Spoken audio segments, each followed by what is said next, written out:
So The Bear season 2 on Disney Plus. You've seen season 1. I'm right? still in season 1, to be honest. And the first few episodes are so stressful because, like, working in a kitchen, having consumed espresso permanently, I thought, okay, I hope it calms down a bit, and of course it does. Well, of course, like any of those things, because I watched it round about the same time that Boiling Point was around, and Boiling Point is now becoming a TV series.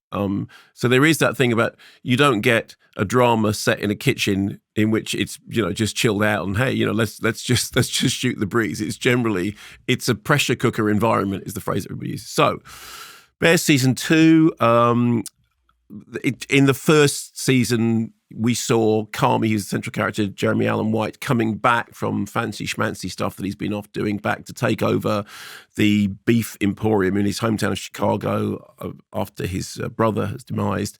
And at the end of this, are you at the end of the series yet? No. Okay, well, I don't want to do any spoilers at all in that case. All right, so in this series, Carmen and Sydney Edebiri are now sort of joint leads of the drama. They are rebuilding their food emporium. They have plans of what they were going to do, and the series kind of plays out with so many days to opening. So they're looking forward to a new venture whilst also remembering the past. Here is a clip. Can I ask you something and you can tell me to off if you want? I doubt I'm gonna tell you to off. When you got that call, the 3-star call. Yeah, okay, yeah. I don't know. How'd it feel? The first 10 seconds felt like a sort of panic because I knew I just had to keep him. I had to retain him. Your brain does this weird thing where it just bypasses any sense of joy. It just like attaches itself to dread. And I don't know, after those 10 seconds, I had to turn over a really slow table because the entire United Nations Security Council was coming in. So normal, totally normal.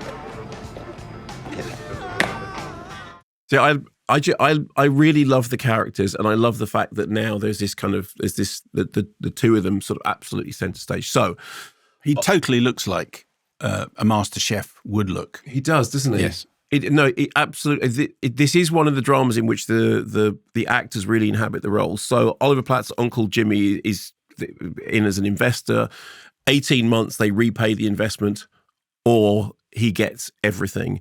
Cousin Richie, not your cousin, worrying about his role. He's 45. Where am I? What am I doing? Am I going to be here for a while? The issues are sort of the same as they were before. The relationship between food and life and work. What are the rules of work? What are the rules of food? What are the rules of family? You ever see that film Big Night, the Stanley Tucci film from many years ago, which was sort of kind of like the text for a lot of this stuff. If you've never seen Big Night, you should watch it. It's really, really, really brilliant.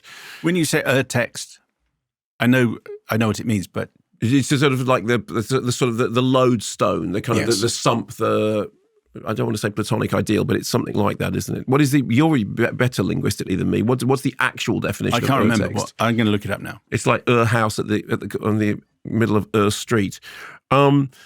And so we build towards the opening, and each member of the cast starts to grow.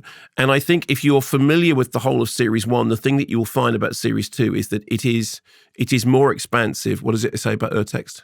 You got it? Text, primordial, and text meaning text. Meaning text, okay, fine. So yes. A text that is believed to precede both the Septuagint in classical text. Text, yeah. Check out Big Night, you'll really like it.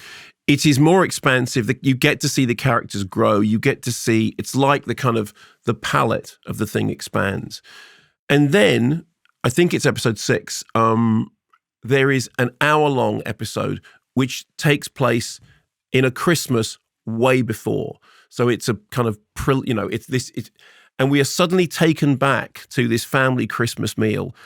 And it is a really it is in a way the kind of episode 3 of The Last of Us, in which what happens is you see the characters as they were before. You see the family environment, the kitchen in which it's all happening. There are 5 conversations going on at any one time. This chaotic melee that kind of makes the cooking scene from Goodfellas seem positively dialed down.